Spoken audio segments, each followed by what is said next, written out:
never beat a child for what you have not taught him, because that would be unfair. 2, never beat a child without giving him chance to master what you have taught him. 3, never beat a child when there is no proof that beating can solve that problem. Right? Never beat a child without giving an opportunity to explain why he did what he did to defend himself. Right? Never beat a child when you are hungry because you are going to damage him. And never beat a child when there are other corrective measures outside of beating, because beating does not solve a behavioral problem.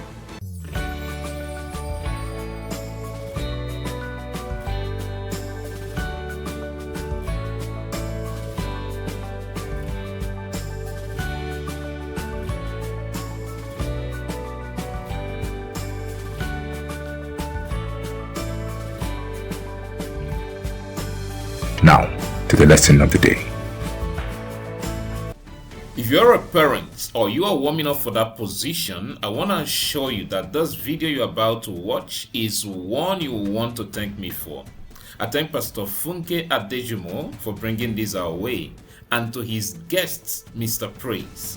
Thank you so much for not holding back. Now, to every parent out there or parents to be, let's see this together. Don't forget to subscribe, turn on the notification bell so you'll be alerted the moment we upload another helpful video like this. Let's watch this. Tonight, I have in the house a specialist. He was here last week. This is the first time I'm repeating a guest back to back. That tells you something. Mr. Praise Owe is a blessing, and I'm so honored to have him here in the studio tonight.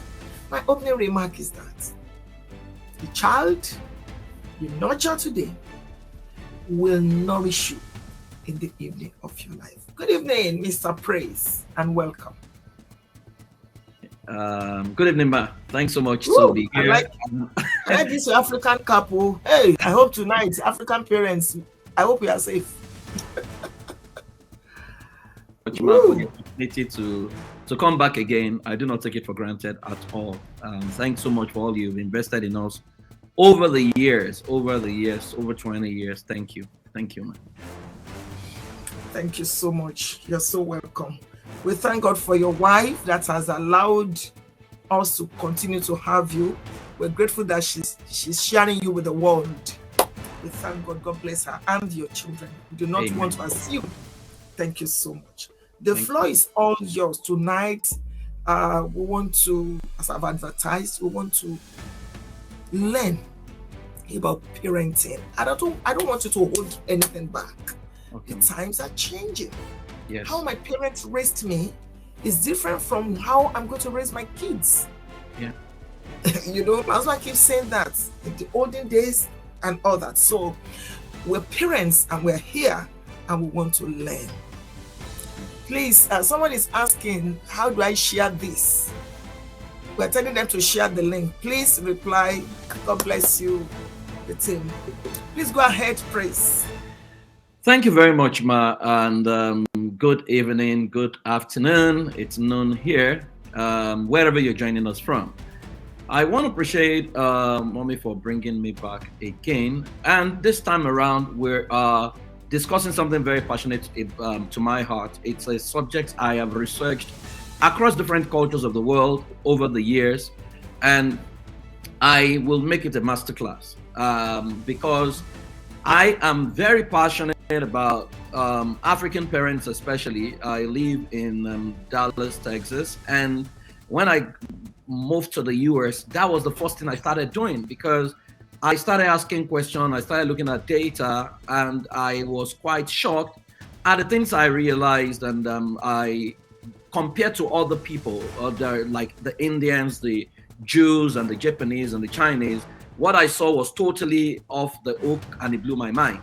And I began to make a conscious effort to begin to teach our people on the concept of parenting, because we have not been properly taught on the systems behind parenting.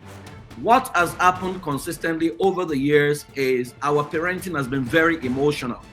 And emotional in the sense that some of us turned out very well, it's by miracle. There was nothing to say that this was the format, this was the precept, these were the templates, these are the frameworks that was utilized. God just helped us. And we cannot do that with the younger generation because we're dealing with a completely different generation that is called Generation Z and Generation Alpha. So I am going to be sharing with you what I think will help you within the time frame that I have. Again, as usual, I put it in slides so that it's easy for you to follow me, and it becomes you can actually take notes and make your jottings. Okay, good. Thank you very much, admin. So I've titled this Alpha Code Parenting, the science of scripting a supreme child. Now, why did I say it's a science? You say 1 + 1 is equal to 2. 2 + 2 is equal to 4. If your 1 + 1 is equal to 5 in Nigeria, then something is wrong. That within the framework of science, it says that if you do A plus B plus C, it will produce this result. Now, what many of us have done consistently is that we have no framework, and what we expect to happen is that our child is just going to turn out right. And that is why if you bring a child to this world and you hire every prayer warrior to pray for the child, and may you turn out right. If you now consistently shout on the child, slap the child, tell the child you will not prosper, yet you have prayer warriors. You manhandle the child is not going to turn out right.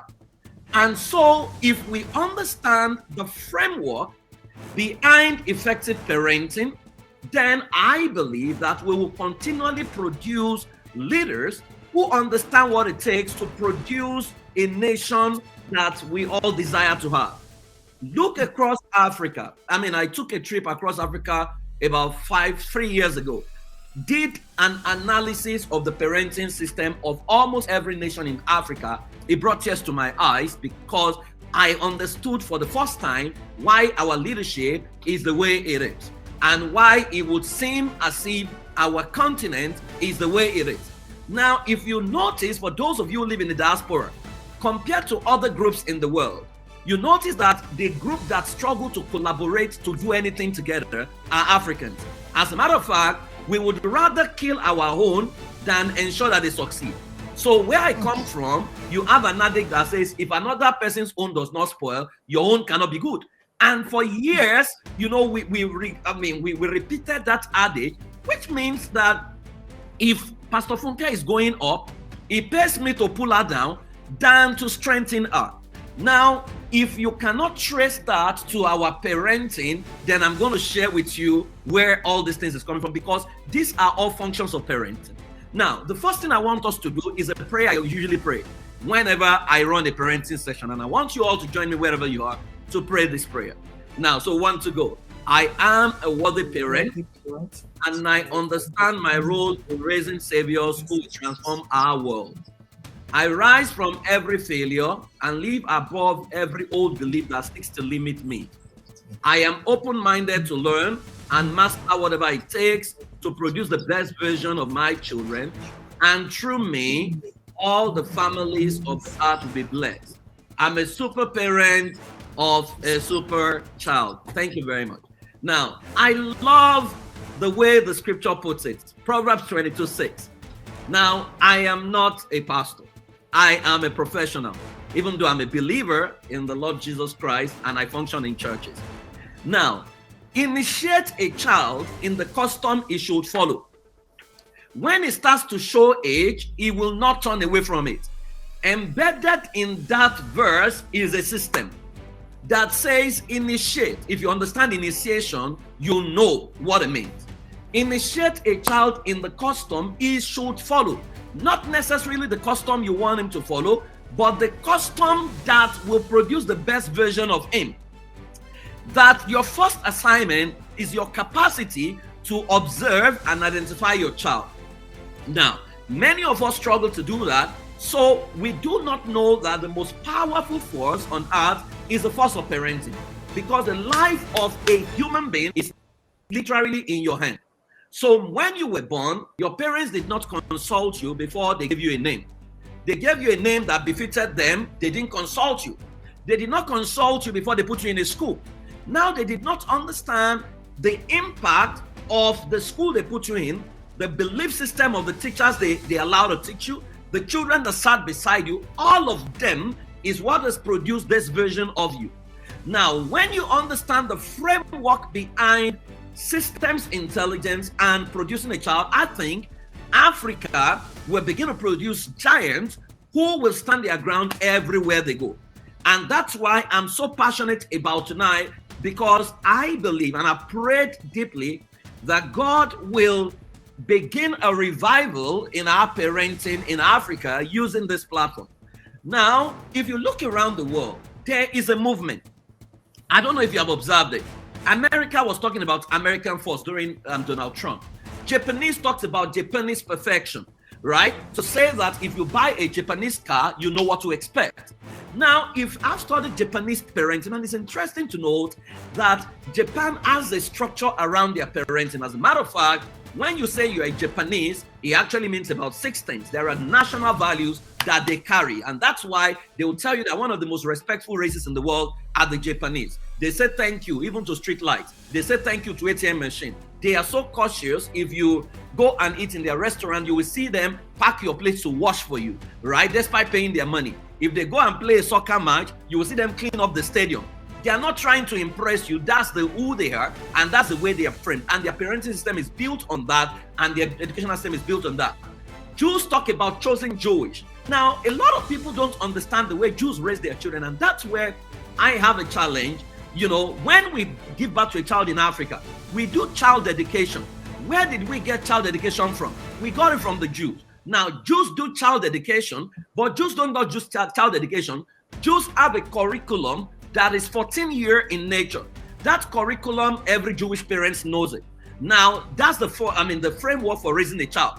It terminates at the festival when you're 14, called Bat Mitzvah, which means you put your hands on your child and you say, "This is my beloved child in whom I'm well pleased." We copied the ceremony. We did not copy the curriculum. And that is why consistently you could literally tell who a Jewish child is going to become, because the framework is clear and it includes mentoring.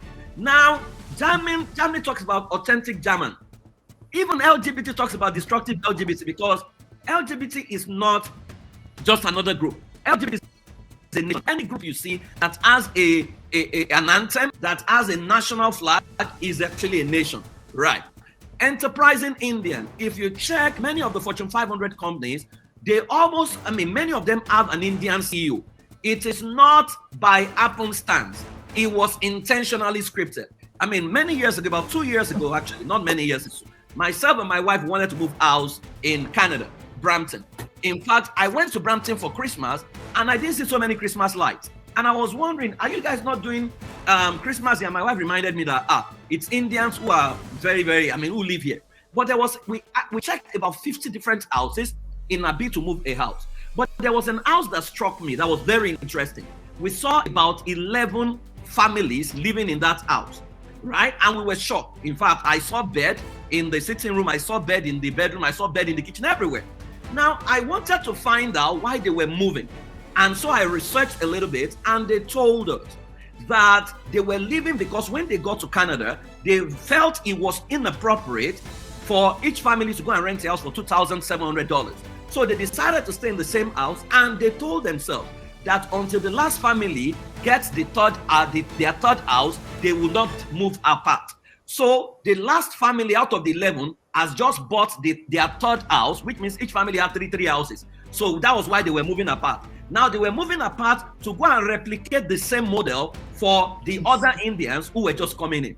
Now, I decided to research a little bit to say, how are they able to do this when two Africans cannot even stay in the same house together and share things? Then it dawned on me that there's a concept called fraternity.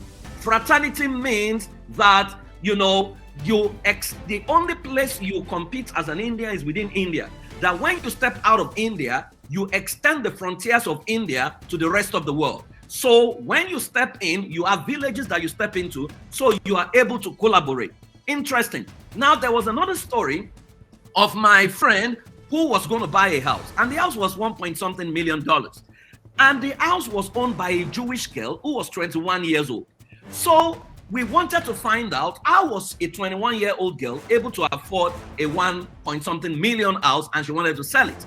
Then the girl said that, do we know that when you give birth to a child, right, in the Jewish community, in some Jewish communities, your grandfather took a life insurance policy on your behalf, and he begins to pay the premium, and he hands over the wealth to you at 18. So that is what they mean by a good man leaves inheritance for his children's children. Now, we are quoting it. They put a structure around it. Now, so when a child is 18 as a Jewish child, it's not starting from scratch. It's not starting from poverty, because parenting already took care of his future even without him knowing.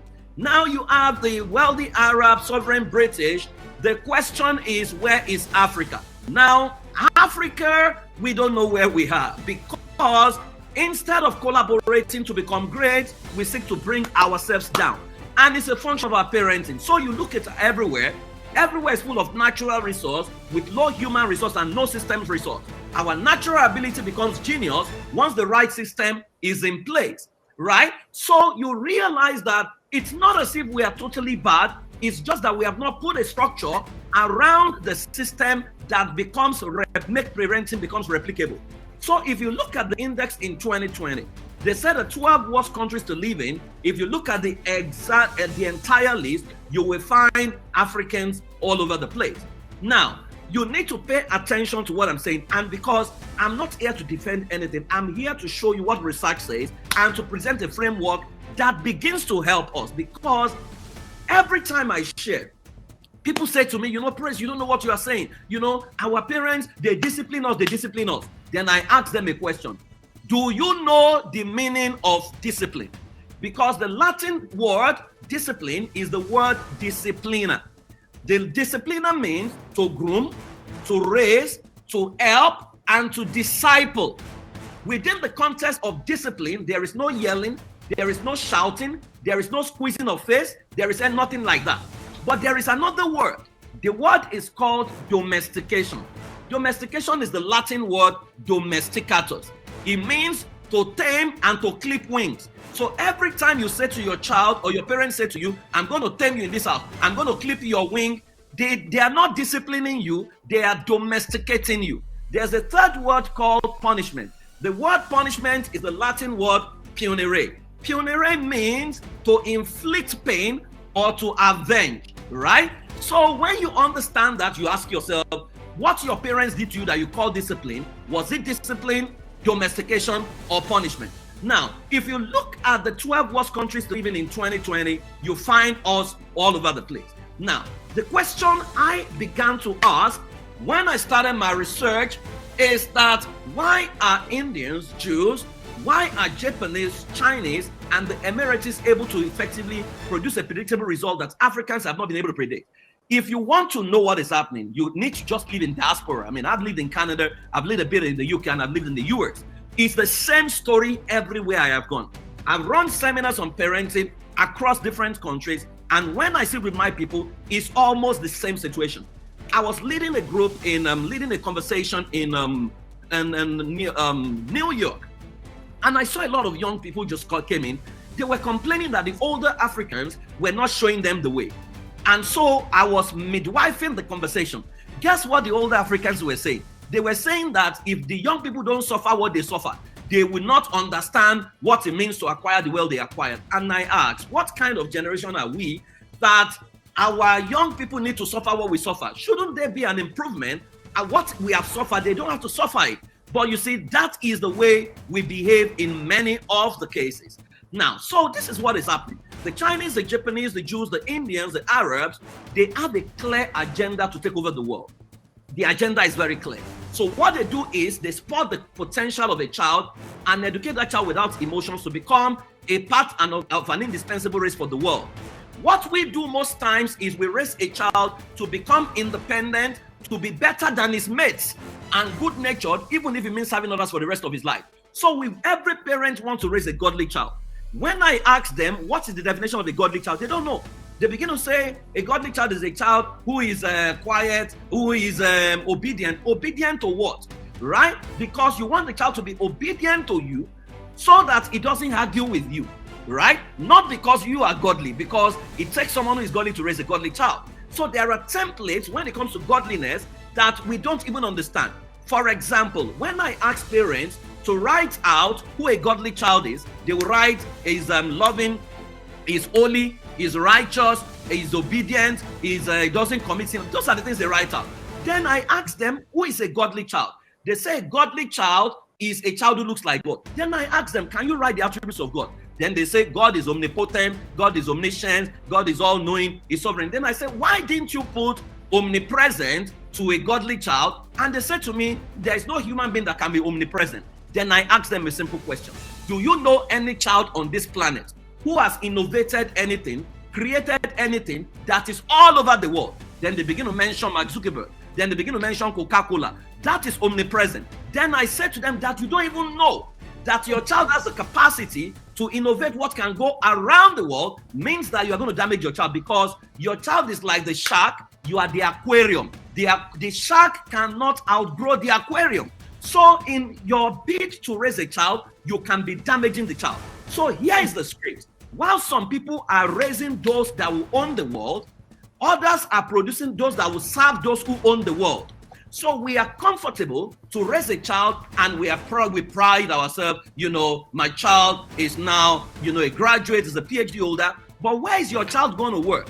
And I say it humorously that if other people are building Fortune 500 companies or unicorns, and our own children, or what we are building African stores, right?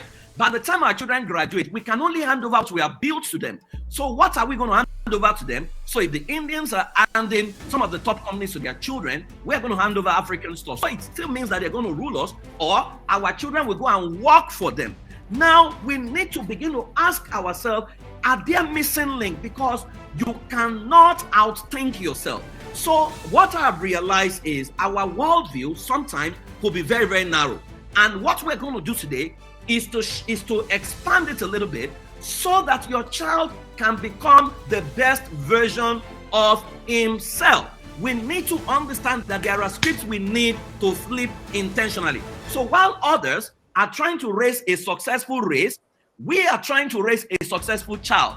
A successful race, however, we always rule over an individual. The individual will be subservient to a successful race, which means if we don't learn to collaborate to produce the future, then the people that can collaborate to produce the future will rule over what we are bringing together. Because when it comes to global economics, everybody will bring their products to the market. Moses dropped his rod, it became a serpent. The magicians dropped their rod, it became a serpent.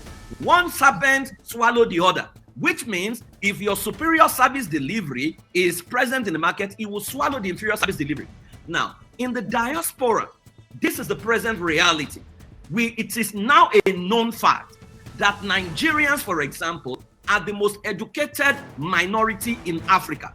Now, if we are the most educated minority, the question is, why has our education not translated to power? After all, we say knowledge is power. But you know what I found out?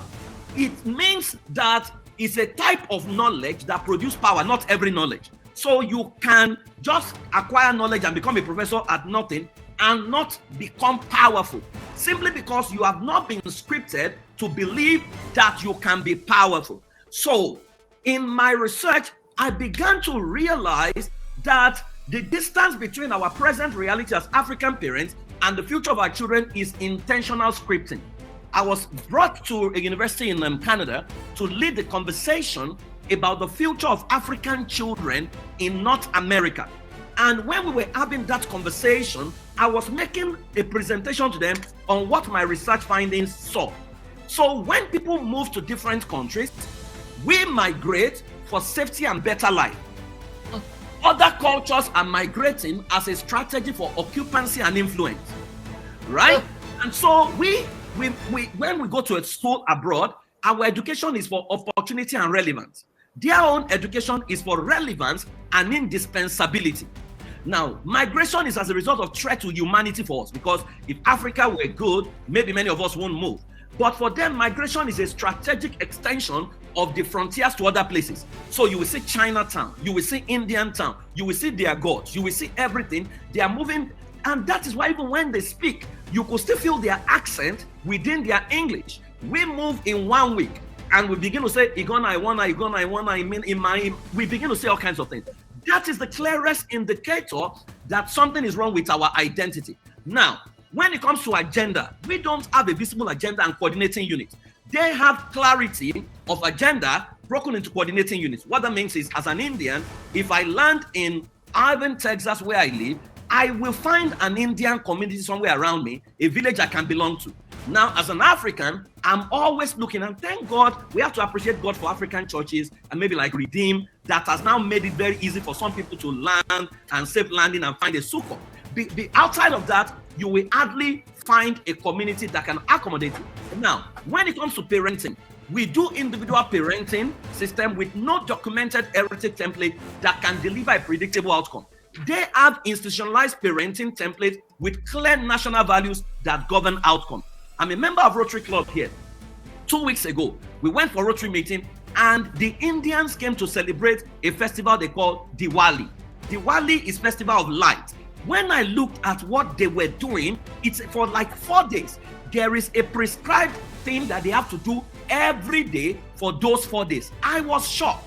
Then I began to ask, where is our own festival? And that is why they've been able to keep their culture, keep their children, produce a predictable result, because that thing is a system. So they have institutionalized parenting template with clear national values that governs their outcome. Now, we do emotion and raw material intelligence. They do systems intelligence. I'm going to break that down a little bit further, sometimes very soon. Now, we have ineffective power and command centers scripted to compete against our peers and breed distrust. And you can see that in our mannerism. We compete against ourselves. Even in our prayer, we do not do a collective prayer. So see the prayers we pray. This week is your week. We don't say this week is our week.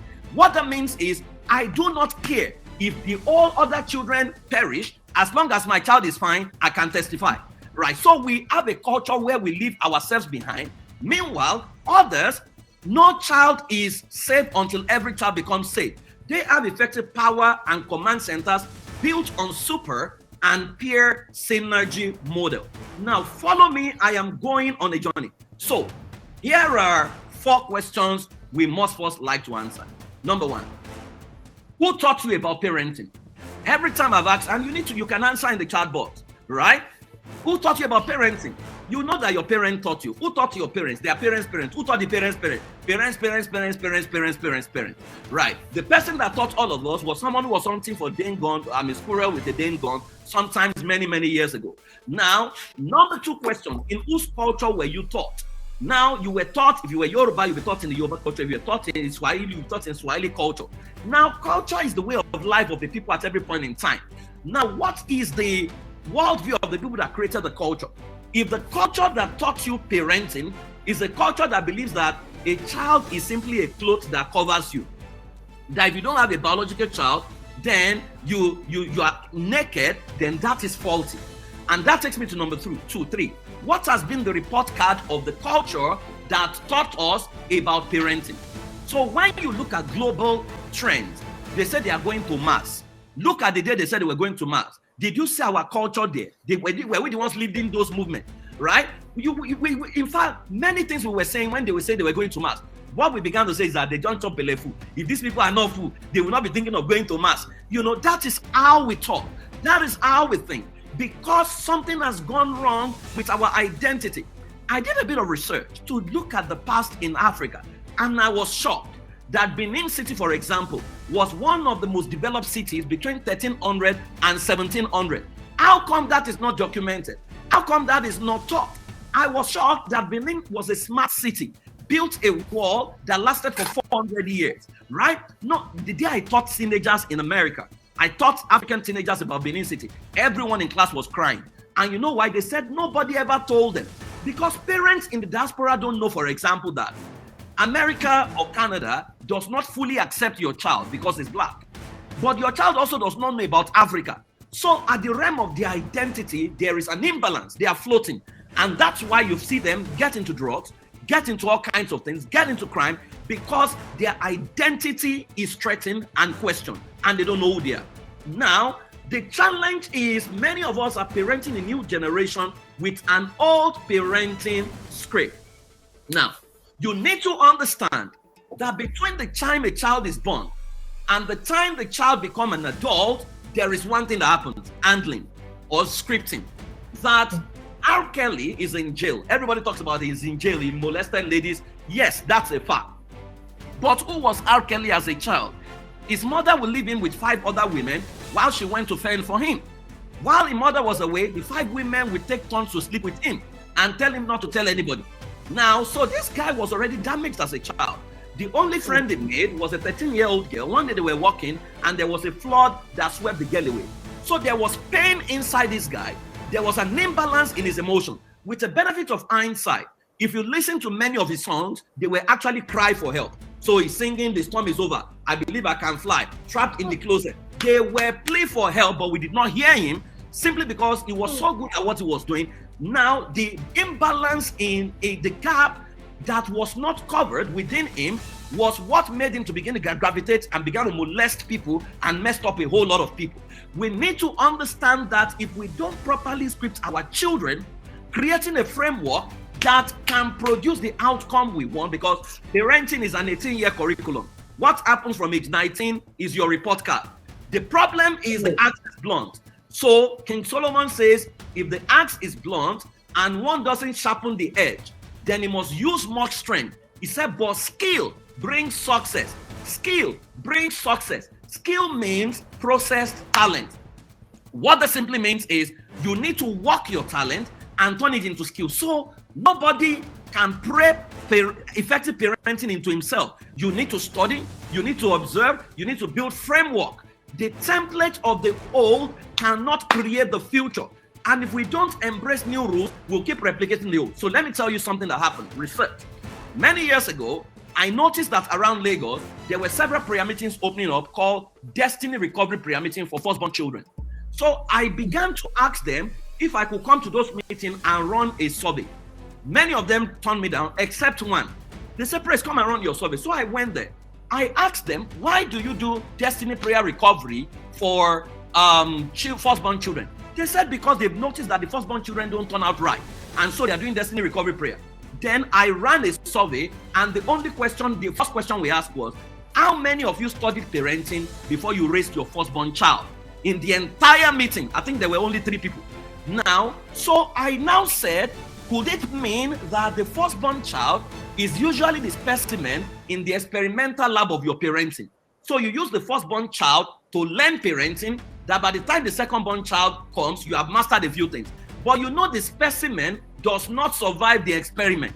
So could it be that there is no demon that is stealing the destiny of the firstborn, that by your experiment, you damage the firstborn child, you put a lot of weight on his shoulder that crushed his identity, such that he became someone who doesn't know himself? We call that pseudo personality.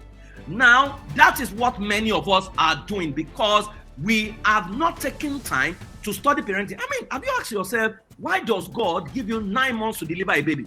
In fact, I was reading an article and I saw that some of the Jewish mothers, when they get pregnant, they go and hire a further maths teacher. They will be learning further maths because they believe as they are learning maths, the child inside of them is learning maths because precision is the language of engineering. They believe when the child masters numbers, he can take over everywhere he goes. I mean, these are things that nobody is talking to us about. So the future is about intentional scripting. What that means is you are a movie maker. You are writing a script. That script must produce a best-selling movie. Your child is that best-selling movie. But you know that you cannot retain yourself and shoot the movie. You need to get into character that is prescribed. So many people know who they want their children to be, but they don't know who they need to become for them to produce the child they want to produce. So we don't want to change, but we want to produce a result. It's not going to work. You need to change because parenting will change you. And that's the first protocol you need to understand. So who is a parent? Is a parent someone that can yell, impregnate somebody? Because many people say, I am a parent because I fathered that child. No, you can be a mobile spam bank, right? If you don't, parenting is not a title. It's a function that you need to fulfill before you are a parent. right? So you donated the semen, then on wedding day you disappeared. On wedding day, you now carry Ashwebi and you say you are the father. No, you are not the father. You are just a mobile sperm bank that donated. You did insemination. The only difference is that you were not a sperm bank that they went to. They saw you as a person, right? Or because you failed, you carry a pregnancy. If you didn't take care of the child, you may not be a mother. It's not someone that can yell. What is parenting? The word parenting is the word bring forth, one who brings forth. That's what it means. Now, so we said that the ultimate parent is that skilled scout that is able to spot the identity of the arrow in his quiver and intentionally groom and shoot in the direction of a predetermined target in a way that the arrow consistently solved the problem it was designed to solve in service to God and humanity. What that means is parenting has a threefold assignment: discovery, development, and deployment, which means your first protocol is, can I discover my child? Now, you cannot discover your child if your worldview is messed up. Now, if you can't interpret accurately, you will damage a child. For example, if I ask many of you here listening to me, how many of you have yelled at your child, or you have slapped your child, or you are beating your 5-year-old child for spilling water? Anybody here? You can type yes in the comment box. If you have done that, you beat a 5-year-old child, you slap him for spilling water, right? Why did you do that? Spilling of water at 5, is it a bad behavior or an expected behavior? We all know it's an expected behavior, but you beat a 5-year-old for being a child. You know why you did it? That was what your parents also did to you. Interpretation. So the child spilled water. It's messed up the spilled water. It didn't even mess up. He was trying to play. Maybe he went to a swimming pool. He saw that there was water and he was able to swim. He was trying to replicate the same process in the house. Or he saw you mop the house and he felt, oh, I can do what my mom is doing. Went to bring water and splashed it. You did not question him. You did not ask questions. You began to beat him. Why? Because it didn't go your way. So you beat a child for being a child because you were beaten for being a child. Then when your child grows up, he's going to beat his child for being a child. Then you say it's generational cause. It's generational pattern, right? And so these are the problems. So this is the problem. When you give birth to a child, how did you feel when the child arrived? You were very excited. As you held that baby in your hand, did you say to that baby, you, when you clock for the beating I will give you, you did not say that. But why do you start yelling, cussing? You know what happened? You did not grow, or you did not understand the psychological change that is required at every milestones in the developmental stages of your child. So when your child sat down and could not walk or could not crawl, you were bothered.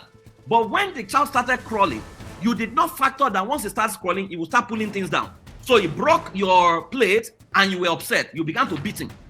As if the child told himself, today, I'm going to break mommy's plate. Today, I'm going to destroy mommy's phone. No. Then when the child was crawling and he was not running, you were bothered. But you did not know that once a child starts running, there is no peace again in the house. So when he started running became a problem to you.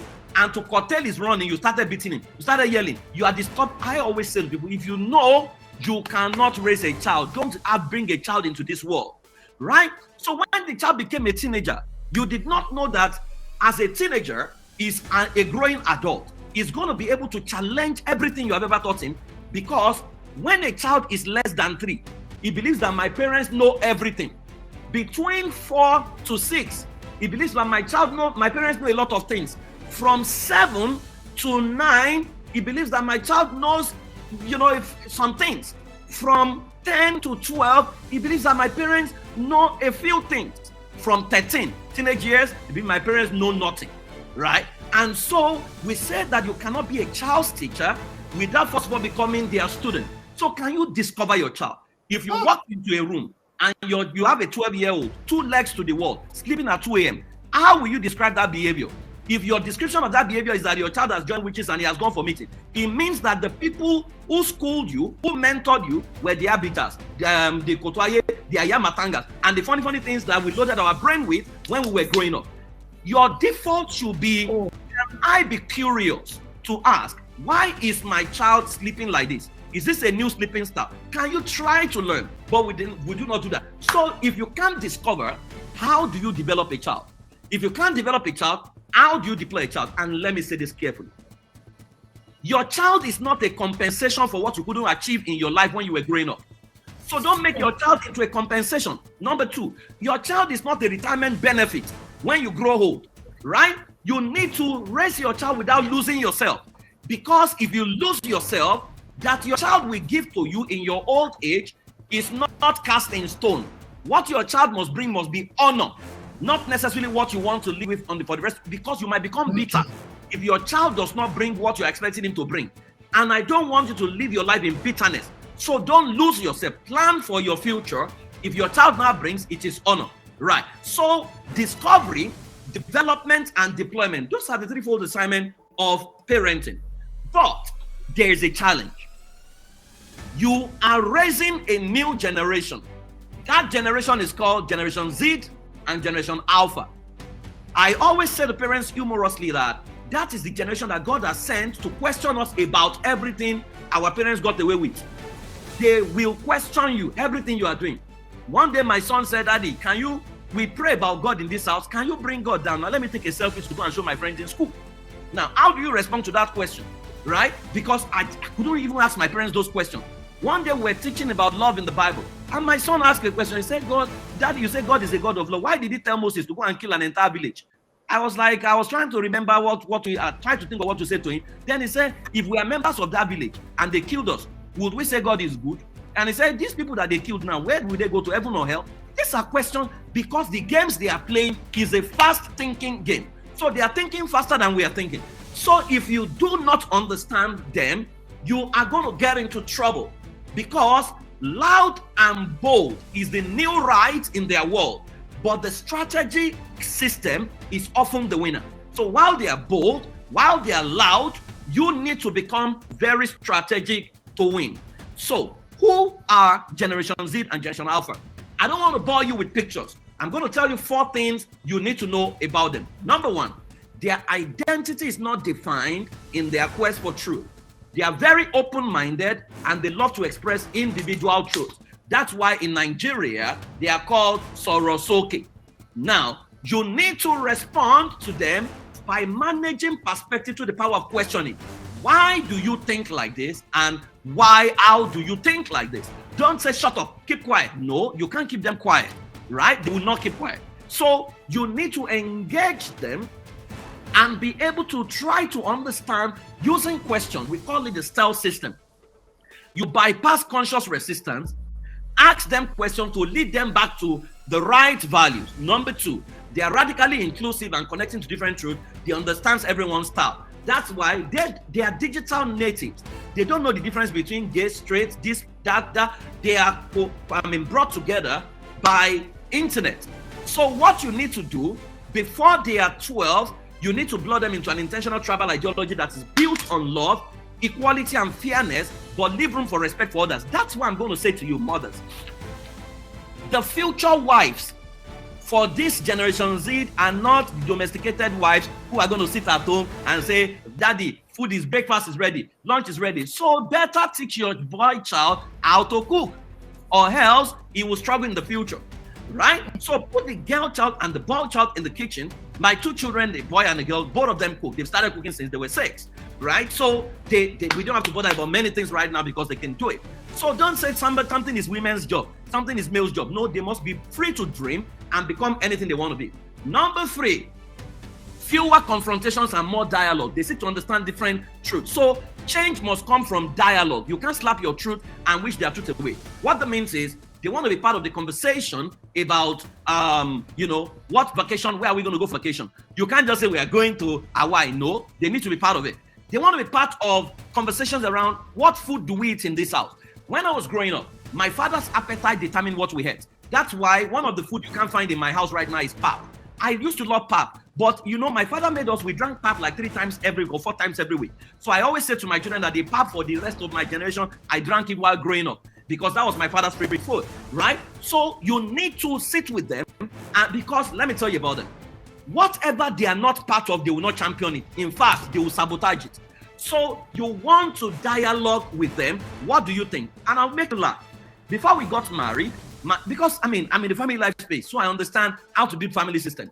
Myself and my wife, we created a family vision, our family values, we had our DNA creed and everything. One day, I think last year, I went to Canada to visit, And my daughter said, oh, Dad, we need to have a family meeting. I said, what's the family meeting about? He said, this vision that you have, he said, this vision was created before we were born. Now that we have grown, can we make input and adjustment on this, your family vision, so that it can also incorporate our collective desires? You know, myself and my wife looked at ourselves and said, okay, no problem. So what do you want? So we had to sit down and rebuild the entire process, rebuild the entire family constitution, you know, and we looked at it and we said, okay, now this reflects what we want. Now, I couldn't have that conversation with my father. In fact, I could only sit with I started sitting with my father when he was 60, right? I couldn't, to go and talk to my father, you need to do sign of the cross, right? But that is Generation Z and Alpha for you. If I didn't know that, I would have been fighting them. Number 4, they are realistically pragmatic, looking for truth behind all things, and not giving to stuff that can't be proven. That is why, if they ask you a question, if you don't know, tell them, can I get back to you? Don't just open your mouth to answer, because they will check Google. In fact, most of the time, the question they're asking you, they already researched it. They are just coming to check your intelligence. And if you mess up, they'll just be laughing at you that this person doesn't know so much. That is why you need to show clear-cut results and enjoy their quest for research and ability to question all things. So here is the problem. Generation Z is in search of who they truly are in the midst of all sorts of contradictory information that is easily accessible online, which makes them come across as a misbehaving generation. You need to pity them. When you were growing up, there was no internet. Before you can have access to pornography, you will need to skim and travel everywhere, right? Except if your elderly ones are the Kebe Super or the Bella and Lulu and Lolly and funny things that we're reading way back. But for them, at a click, they can see nude pictures. They don't even plan to see it, but they will say it, right? So their identity is being consistently challenged. And that is why every time my son does something I don't approve of, the first question I ask him is, David, who are you? Who are you? I do that all the time because I know that the world out there is making them question their identity. Your job is to restore them back to their identity and reinforce who they are. The moment your child can master his identity and is comfortable in his identity, your job is done. If you can't achieve that, you're going to be in trouble because he will look for something to meet the gap that exists in him. So we say that every misbehavior is either a non-discovery of self or a non-remembrance of self. When you understand it, you will ensure that the child's identity and esteem is not compromised. So here are the battle lines. Every successful race is powered by intentional system, while others are powered by emotion. As Africans, we are majorly powered by emotion, but we now need to do what is right about us. We need to place it on a system that makes it replicable. So here are the 4 battle lines. 1 is identity. Who do we say we are, and what does that mean exactly? We need to have a clear-cut identity. What are the variant agenda that we have? What is the lack of intentional articulated identity? So there's gross identity crisis. So what we are doing right now, for example, in diaspora, we are setting up villages. I mean, we set up a village in Brampton, in Ontario, and I'm glad one person from that village is contesting election right now, right? So we're setting up villages. We are helping the, African parents. We created an entire curriculum for 6 years to warehouse and help them raise their children while they are busy, kind of, right? We're doing all those things. So identity, your child must have a sense of identity. Number 2, a sense of history. What is our heritage? Your child needs a sense of heritage. When they say Black history in America, who do they teach them? They don't teach them about Dudua. They don't teach them about Mandela. They teach them about Martin Luther King and some of the other people, right? So your child is likely not going to know anything. In fact, if your child lives in Africa, he may not even know your history. You need to state your heritage. What stories are we telling ourselves and telling our children? I always tell them, you are the best that happens everywhere you go. So don't bow your head for anyone. Speak your mind. Your skin is not a demerit, right? It's the content of your character that will matter. And that is the way I live my life. Number 3, the village system. Where is the supporting villages? We need to break ourselves into groups. And we said that it takes a child to raise a village. It takes a village to raise a child. It's an African adage. We only need to now build a system around it by saying that your child is my child. For example, if I was misbehaving, Mommy Funke can come to her and say, Praise, go and sit down. I will not argue with her. If she says to me, Praise, I think you need to sit down and not hold the mic for 6 months, I'm going to listen to her. The problem is everybody has now outgrown the village. Everybody is now a lot to themselves. And that has become a major demerit where nobody reports to anybody. Everybody is a lot. So if somebody who is older than you talks to you based on the irresponsible behavior you have done, you broke away from that person and go and join someone else. And that other person accepted you. When we were growing up in Africa, it was the village that raised us, which meant other people's parents can correct your behavior. I don't know, suddenly nobody can correct anybody anymore. You say, I can live my life anyhow. And that is part of the problems we are having. Where is the parenting template? We don't have it. And the last one there is the mission. Why are we here? What does success mean to us? And who do we represent? These are critical questions we need to answer. Now, how do we position? So I'm going to begin to show you the solution, and I'll just show you about 5 things, and we will be done. Maybe I can take questions. If not, we will be done for today. What must we do and how do we position? The best of the old template is our present report card. So what you see in Africa today, all our things say our family system is good. There's everything we say we have done is where we are right now. The question is, look at all the African countries. Do you like what you see? Right? So when I hear parents say to me, you want to Oyibo, they messed up their children. Oyibo have messed up their children, but it's the Oyibo place that we are now, isn't it? Right? Because we need to check ourselves. If something has not worked, if it has not produced the result we desire, let us be honest with ourselves and say this has not produced the result that we desire. Because when we say, as a child, you can't look up to adults and look straight at them in the face. What is in the adult face that we can't see? Is that not why people were molested? How they were molested? So how do we position and what do we need to do? Number 1 is what we call personal heritage audit, PHA. Every parent listening to me right now, you need to do a personal heritage audit. Now, I can't break this down, because again, when I run a masterclass, this is an entire 2-hour class, this particular slide. Now, but this is the easiest way to do it. Number 1, what is common in your heritage, right? If you take a look back at your upbringing, at your great-grandfather, there is a pattern. Are you from a heritage of pioneers? Are you from a heritage of connectors? Are you from a heritage of managers?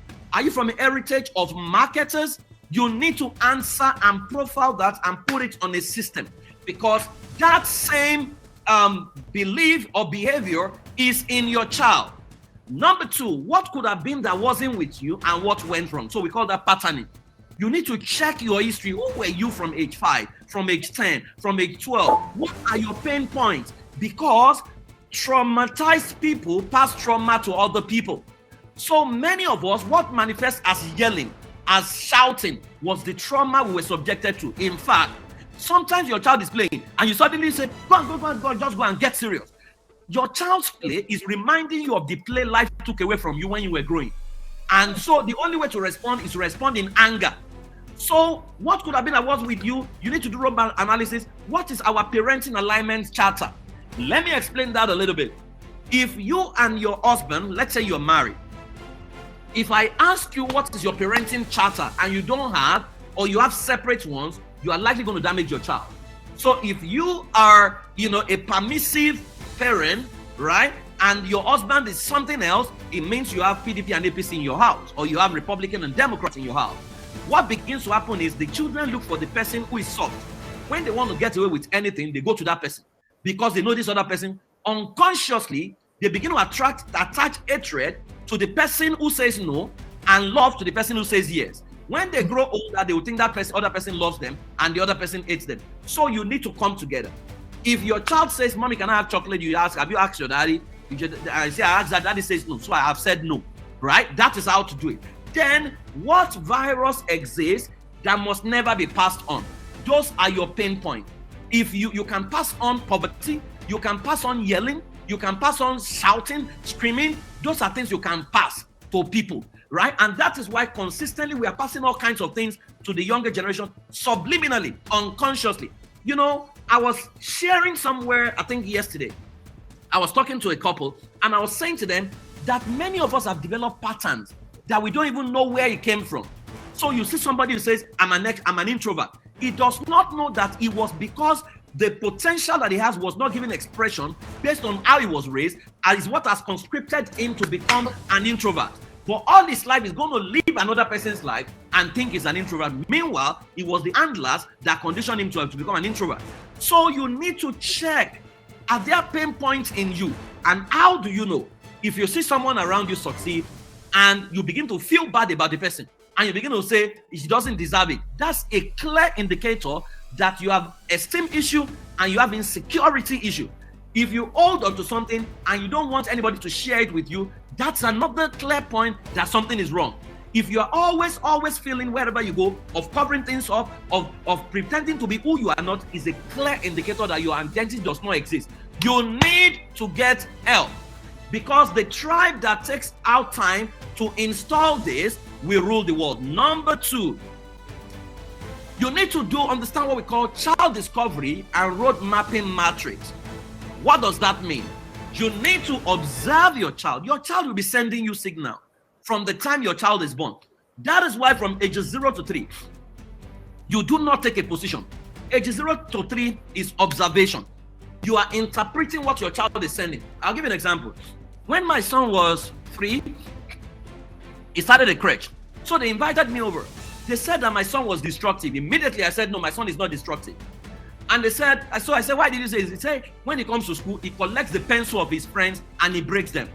So I said to the teacher, I said, have you observed what he's doing with those pencils before he breaks them? He said, we'll just be eating the table with the pencil. He said, that's this. I said, no, that's not disruptive. That's a boy playing instrument, is playing drums with their pencil. Unfortunately, he breaks. I said, but you were going to label him. So now the same boy rose and became a leader, a band leader in his school, right? And so sometimes the teachers are not always right. The other time, another teacher said, oh, my daughter stole something. I said, my children cannot steal. She doesn't steal. I said, okay, so what happened? Said that she goes to a talk shop and takes biscuits. And so I said, how does she take it? Does she hide to go and take it? He said, no, that they even see her when she takes it, the friends that she likes, she will give them. The ones she doesn't like, she will not give them. I said, that's not a thief. So by the time I went there, she said to me, Daddy, that place looks like our fridge. I just go there, I take whatever I want to take. I said, that's not a thief. Unfortunately, many children have been labeled and their parents have reinforced that labeling. Death and life is in the power of the tongue. Those that love it shall eat the fruit thereof. So they've called your child a thief. You didn't even investigate. Because even when they say your child is a liar, the psychology behind lie is that I do not trust your ability to take my truth. So to protect you from pain and to protect me from pain, let me sell a lie to you. That is why it's called narrative management. So you need to observe your child. Number 2, you need to create what we call a perceptual code. Perceptual code says every child in this family is dash. What is that dash? For example, we say in my family, every child is a royalty. What does that mean? It means we cannot yell on royalties. We cannot scream on royalty. We don't slap royalties. We have conversations, right? So if anything goes wrong, I say, David, who are you? He says, I'm royalty. So the royalties do this, right? Because we always overrate. My mother never beat me. My mother spoke to me. When I was smoking in school, nobody preached to me to drop cigarette. It was my mother's voice that came to me to say, if your mother comes to school now and she sees you with a cigarette, what's she going to do? I say, she's going to die, right? I say, you don't want her to die? No. That was the last time I smoked. So we overrate beating because behavioral problem needs a behavioral solution. It does not respond to beating and shout. They are beating thieves who went back to steal again. So perceptual code. Who is a child in this family? If you say every child is a royalty, then the question is, who must we become to raise royalty? How do you correct royalty? How do you raise royalty? How do you groom royalties? That is a lot of work. We have to go and learn it. We have to learn how he operates in the palace. We have to master all those things, right? Number 3, child scripting using users manual elicitation. I can't even talk about that. I hope some of you are registered for the users manual class, because if you do it for yourself, then you'll be able to do it for your child. Now, ferocious curiosity preservation using the student approach.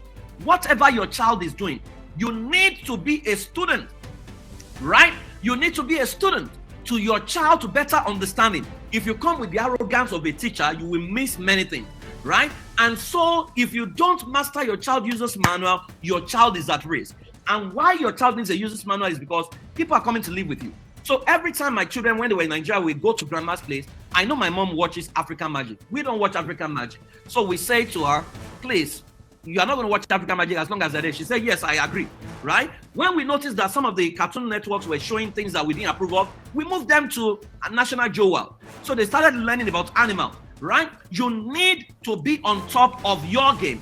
Child discovery matters, and that's why in the last 1 year, what we've done is to create an entire curriculum that a lot of, so parents send their children to us every Saturday, ages 8 to 18, from Nigeria to diaspora. And what we do with them is we have mentors online who are skilled on how to help your child discover themselves. So we are teaching them our own curriculum, because many of the curriculums they are having access to does not promote their own wellness, right? And so you need to do child discovery and road mapping matrix. So if you say every child in my family is dash, what is your response to that dash? It can be diplomat, it can be world changer, it can be an ambassador, it can be solution provider, but whatever answer you give is going to structure how your home is run, it's going to structure the systems you put in place, it's going to determine who you need to become. And that's where the work is. You cannot say you are raising a royalty and you are like Shango, you begin to shout. No, if you are raising a royalty, then you have to be the king's father or the king's mother. And you know what that means? You will need to change. Now, and that takes me to number 3. But then, so I was talking about what we do. So you can do the scan code and then join our classes. We are in the 3rd semester already. There are 3 semesters in a year for the Ready for Life class. We do 3 semesters in a year, 13 weeks with your children. So you can send your children, their ages 8 to 18. They can join into that class. But that's a responsibility we have taken in the diaspora to raise African children in the diaspora. The Nigerian version also runs simultaneously, right? So you can join that. Now, number 3 is what is called, you need to research, embrace, and replicate the template that works. We call that aggressive parenting education. So you need to observe. There are people who have done it right. You see, you can copy if you copy the right thing. There's nothing wrong with copying, right? If Mommy Funke is succeeding at something, I can copy, right? But I now need to acknowledge that I copied from her. There's nothing wrong with copying. I think it's arrogance for us to think that, nobody can teach you anything. So you find out what has worked. How did it work? Why did it work? How can you replicate it? And there's what we call the forerunner analysis. Now, in that, when they asked Elon Musk's mother, how did you raise this boy? Now, I've done that research. There were things she said. She said that when Elon Musk was born with his brothers, because if you say she succeeded alone with Elon Musk, that could have been an accidental success, but she did with 3 children. She said that when they were born, she scripted how she wants them raised because she was going through domestic violence. So she said, number 1, become a value-adding heritage to give option. You know what I mean? She's from Canada. Elon Musk is from South Africa. So the fact that she had a Canadian passport was an advantage when Elon Musk needed to leave South Africa because his father said he must stay in South Africa. Now, it was that Canadian passport that eventually took him to America, and the rest is history. So have a value-adding heritage. Number 2, put them to work at an early age, but don't take away their play. So they started working early. My children distribute papers. They were earning, my son, the first time he earned $20. I said to him, Dave, let's go for ice cream. And, he said, oh, Dad, let's go. And I said, but you're going to pay today. You know what he said to me? He said, Dad, I literally died to earn $20. Why would I want to spend it on ice cream? You know what? He has mastered how money works, right? So from that moment, if you gave him money, he knew what to do with it, right? Number 3, let them find their play within their work. Foster entrepreneurship. Of course, you can see what they have become. Treat them like adults without stealing their childhood. Teach independence. Let them follow their interests. Don't impose your interest on your child. Don't get them used to luxury. Promote resourcefulness, right? And so she taught them contentment. Then let them take responsibility for their own future, encourage fearlessness, and create the right environment. This was how the template to use to raise these children. You can do the same. And that takes me to number 4. Create the new village tribal ideology setting. See, guys, I can't overemphasize it. This is the real work. And I wish I had time to take you through this one, because it will require you to change everything you have been doing. You need to set your own, create system that can promote the best interest of your child. So you are going to be answering the question, who are we? That's family governance. Within the family governance system, you are creating your family vision, your family values. You are creating what we call the DNA creed of your family. You are creating the legends of your family. It's almost as if you are building a new nation, right? Then you are finding what are the gaps that exist. Then number 3, who must we become? Let me tell you, I used to shout, but I no longer shout on anybody anymore because I understood that my child is the seed. Any behavior I find that I don't approve of is the weed. Weeds are unwanted plants. You don't just attack the plant, you attack the weed. And you need to do it carefully or else you can uproot the child while uprooting the weed. So I don't throw tantrums. Everything I see is a feedback to me, so I never get angry. So my son was telling someone, he said, my dad never gets angry over anything. He said, we have conversations and that changes me. So what gaps exist? Who must you become? That is so critical. Then what new culture must we create? That is called your domestic educational system. I'm in America, my children are in Canada, but I have created a curriculum called the Royalty. Every day, 6 a.m., they are taking that curriculum, right? Every evening, we are reviewing. So what did you learn about this person today? Oh, I learned about advertising what they didn't do right. So how would we ensure that we don't replicate this and blah, blah, blah. I designed the curriculum. So parenting is full-time work. It's not emotion. Don't just go and pray. Somebody say, okay, let me pour oil on your head. Your child will turn out right. Yes, prayer works, but work is also prayer. So you need to create your own educational system within your family that can promote the best interest of your child. The school will do their part, but the school cannot produce your child for you. So others have created a new village. We must learn to create our own new village as Africans, right? And so if you are available, right? I run a parenting class, in North America in November. For 4 weeks, I'm going to be in class. If you can sign up, that will help you. The Nigerian version is going on as we talk. But these are 9 systems that you must build in your family. 1, your governance system. 2, your communication system. 3, your recreation and entertainment system. 4, your domestic management system. Your economic system.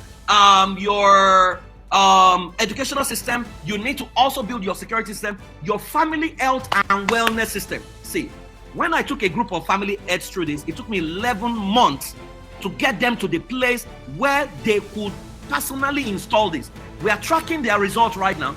That's why, see, what I say to many of us who are listening to me is, we are the new generation of ancestors for Africa.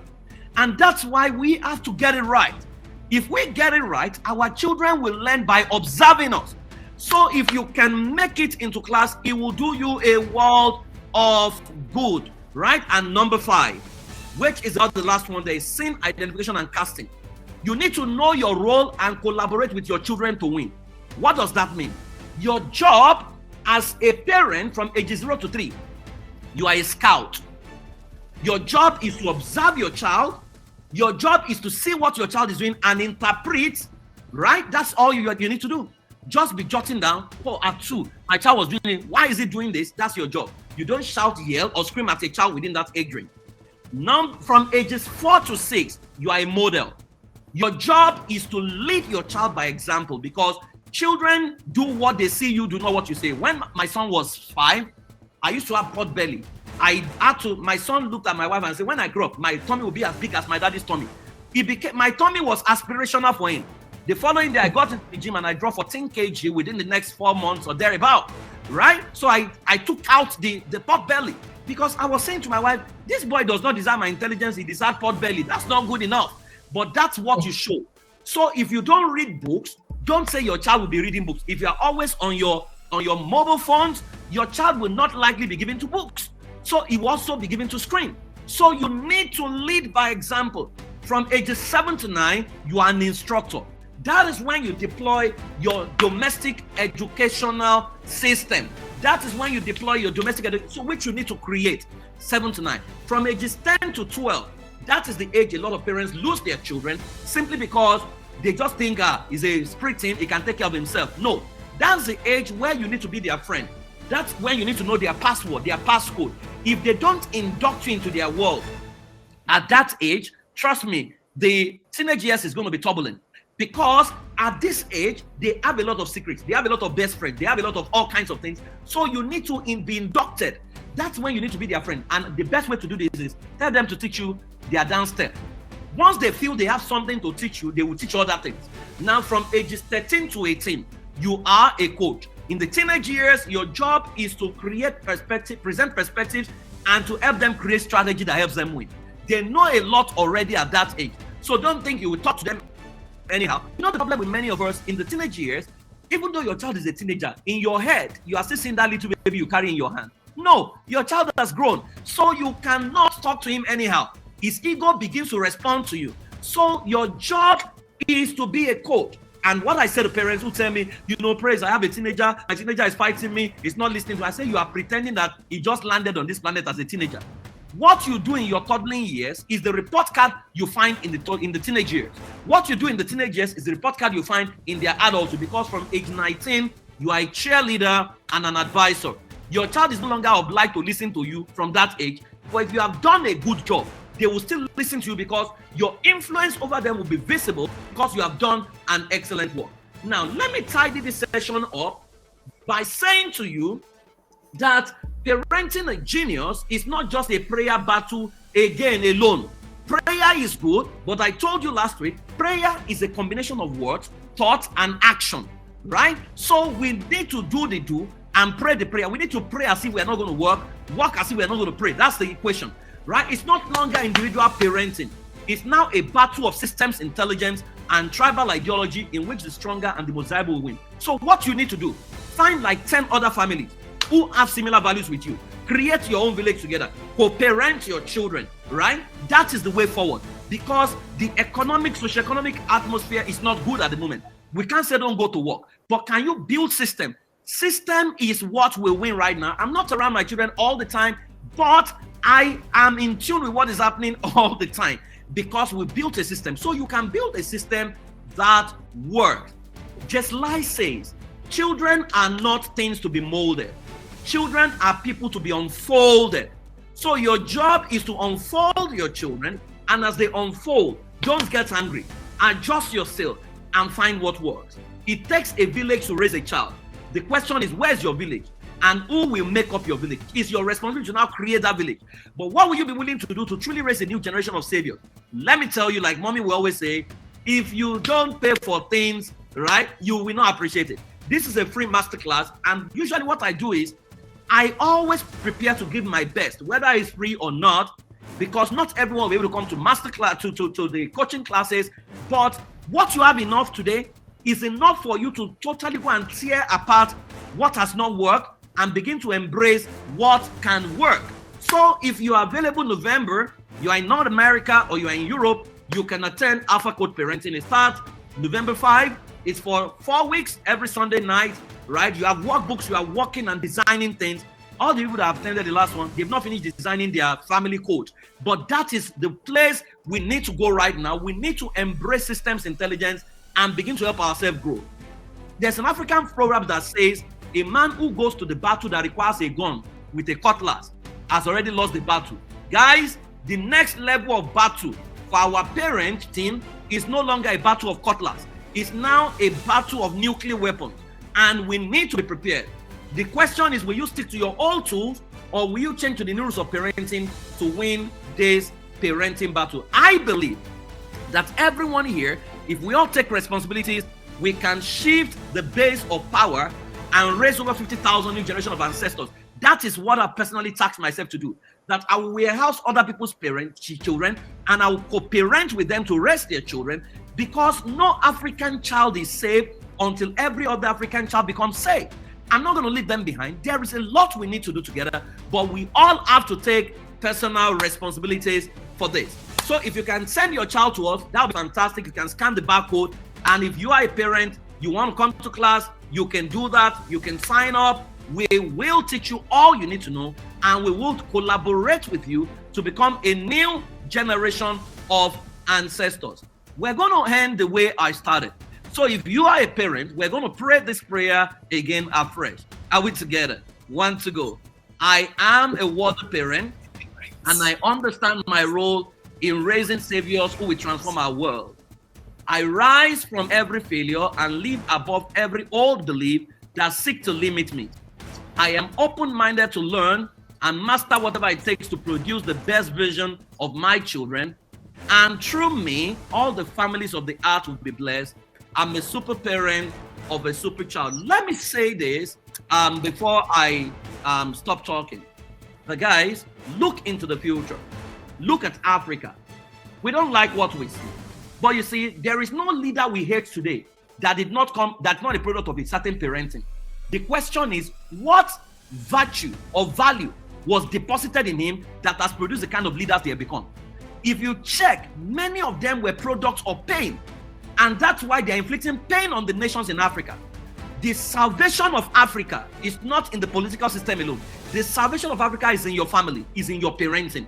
So why don't we all plan to raise the next level of generation of president who will deal with our nation with compassion? Who will understand that you don't have to steal?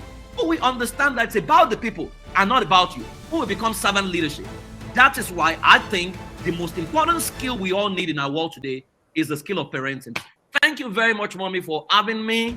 I am deeply grateful to you for this opportunity to share with the people. God bless you, man. Ooh, my God. Jesus Christ. Thank you, priest. Thank you. Thank you. Thank you. Thank you. The Lord will preserve you. Amen. You are a global asset, a generational voice. We are so grateful. Thank you indeed. This world needs you. And I believe it's just the beginning. The platform will be bigger and bigger and bigger. Amen.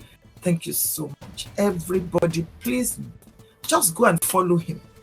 Send emails to him. We have the details in the chat box. You know, I am Praise for Wowe, a family therapist. Please just go ahead and go register. Go and register. Don't you have online programs? Is it only physical? They are all virtual. They are all virtual. We're not even. Oh, fantastic. Fantastic. They are all online. Thank you so much. So those of you asking questions, does it mean I can no longer beat my child, you know? And then some of you were asking, does he have books? Mommy, can I quickly talk about that beating? Now, I'm not against beating your child, but there are questions you need to ask. Number one, never beat a child for what you have not taught him, because that would be unfair. Two, never beat a child without giving him chance to master what you have taught him. Three, never beat a child when there is no proof that beating can solve that problem. Right? Never beat a child without giving an opportunity to explain why he did what he did to defend himself. Right? Never beat a child when you are hungry because you are going to damage him. And never beat a child when there are other corrective measures outside of beating. You see, we overrate beating because beating does not solve a behavioral problem. If beating solves behavioral problem, you catch a thief today, they will beat them. They beat the thief. They almost killed him. Police bailed him out. They put him in prison. Yet he went to steal again. Right? We overrate beating. And I know where we are quoting in the Bible. Where we love to quote is, the Bible says, bound in the heart of a child is foolishness, the rod of correction. Now, let me explain that a little bit. Bound in the heart of a child. That's an indefinite article. It means that presupposes not every child has foolishness inside of them. Right? Then he said the rod of correction. He did not specify that the rod of correction is koboko. But because many of us have been through slavery, we think it's koboko. David talks about thy rod and thy staff, they comfort me. So people say, oh, I must beat my child. I also said to them, there's another scripture that says, if you have a rebellious child, you have done everything, he has refused to answer. The Bible says, bring him to the gate. Let the elders stone him to death so that they can take that evil away from Israel. How come you don't quote that one? Maybe you want to solve the problem. You see, we always think it is beating. No. If you cannot, my sheep hear my voice, the voice of the stranger they will not hear. If you can talk to your child, if you rent a space, you speak to the king. Mommy Funke says this all the time. The same way she says you speak to the king in your husband is the same way a royalty exists in your child. If you speak to the royalty in your child responds to you. And so finally, I'm going to say this. In Norway, they noticed that every time they take prisoners in and they beat them and they incarcerated them, when they released them, within 2 years, they went to commit the same offense. So what did they do? They realized that beating and incarceration does not solve behavioral problem. So what did they do? They turned their prison system into a 5-star hotel system.